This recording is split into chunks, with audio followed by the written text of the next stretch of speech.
You never know until you're out there. That's why it's practices, you know. I've been doing good in practice. You know, coming off any injury, you just got to go out there and have that confidence, you know. I got to feel confident in myself, shooting my hand and doing what I do best, you know, playing the run and getting back there, pass rushing. So that's what's going to, bring me back early. It's just adjustments. I think I'm doing a great job at it because I've been able to grab and shed tackles.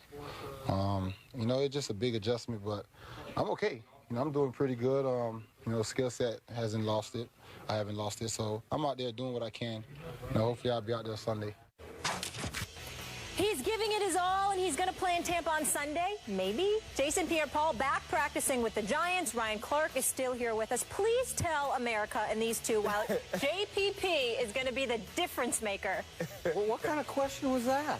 I thought we had objectivity on this show. Well, called an audible. I don't know. I think this show, we kind of have our favorites. I think we kind of have our favorites. Yeah. Maybe.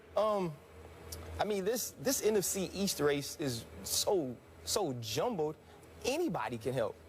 And if I just gave up 52 points, I'd accept anybody back. I'd try to bring back, I'd call Michael Strahan, see if I could get him off of TV right now. If I'm sorry, Molly. I know this, but the bright side, y'all scored 49, so that's good. I'm not worried about JPP being able to rush the passer. I was very interested in seeing his hand. I am really scary. I don't do like anything adventurous. I'm not jumping out of planes. I'm not bungee jumping. I don't do firecrackers. So I didn't even know what an injury like this would look like. When I saw his hand, it looked like he was holding a grenade.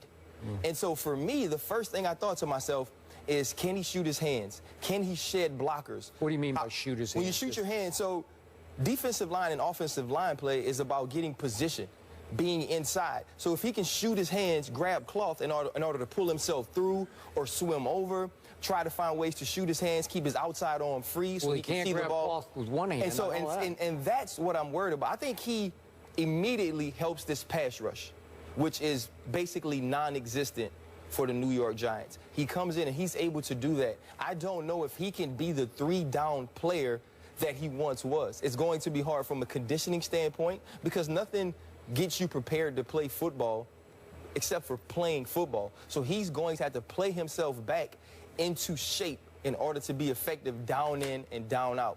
I do think he immediately gives them something on third down in sub packages as far as getting after quarterbacks. And if you look at the quarterbacks in this league, there's no studs in the NFC East right now until Tony Romo's back, which I heard you earlier being upset that it can't happen for 3 more weeks.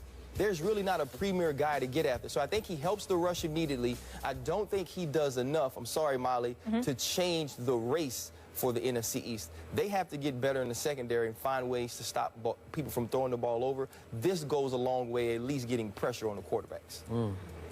Stephen A. We disagree, Mr. Clark. Here's the deal.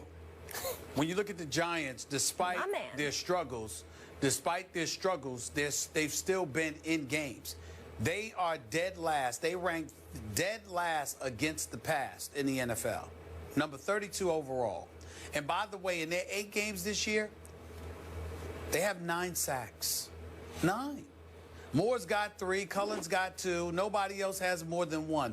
9 sacks in 8 games. That tells me they're not getting pressure on the quarterback. As a result, passing has been very efficient against them, and because of it, their defenses looked pathetic. Now, JPP, is he going to make that big of a difference in the grand scheme of things? Possibly not. But when you're dead last, there's nowhere to go but up. And I do believe they'll be a little bit better in that regard. And just being a little bit better on defense, I think is going to help their offense. And I think as a result, things are going to come together for them. I think he will help them. So help just a little bit? Is that what you said? Well, yeah, I mean, I think he's good for a game. I think he's good for a game, possibly two, in terms of making a difference. He's not going to be the reason they win or lose. If he can help you win 2 games, that's what I'm saying is, we'll be up 2 after this weekend. But what I'm saying is, if you can get a few additional sacks or apply additional pressure, and as a result, your defense is able to play a little bit better because quarterbacks don't get an opportunity to sit back, take pictures, call their family members, and say what's up while they're standing in the pocket to throw a pass. I think that ultimately helps. And And if you have that going on, then the offense is going to get opportunities more. And with an Odell Beckham Jr., with the Ruben Randle, we're praying that Victor Cruz comes back. And I love me some Victor Cruz, and I miss the salsa. But here's the reality. The Victor Cruz that I'm looking at, damn it, hurry up, get out on the field. Because if you needed your money, I think you'd be out there. I need to see Victor Cruz out on the damn football field. Let me add to that, too. Will Beatty, Prince Amukamara, Larry Donnell, there's a bunch of guys that we're waiting for. That's right. That's right. But it's a weed deal. Yeah, she does not cover But up. I'm bringing up Victor Cruz for a reason. What I fantasize about with the New York Giants, I want to see Victor Cruz, Ruben Randle, and Odell Beckham Jr. on the field with Eli Manning at the same time. That is what I am salivating for. That is what I desperately want. Okay. Before I go, I want to apologize to Molly, because in the meeting we had before the show, Brian Bork, our producer, and I were juvenile. We were insensitive to Molly. We made some jokes about JPP's hand, and we shouldn't have done it. And we fireworks. And fireworks. Multiple. Right. And they were puns, really constantly. funny. The whole meeting, funny. pun after pun. I had to just take it. Okay.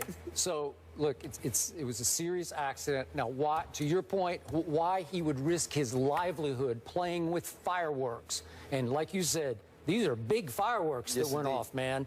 I don't know, because I'm with you, especially if I had that livelihood to protect. I'm not doing anything remotely risky, such as motorcycle riding, bungee jumping, skydiving, any of those things. And fireworks is in that category to me.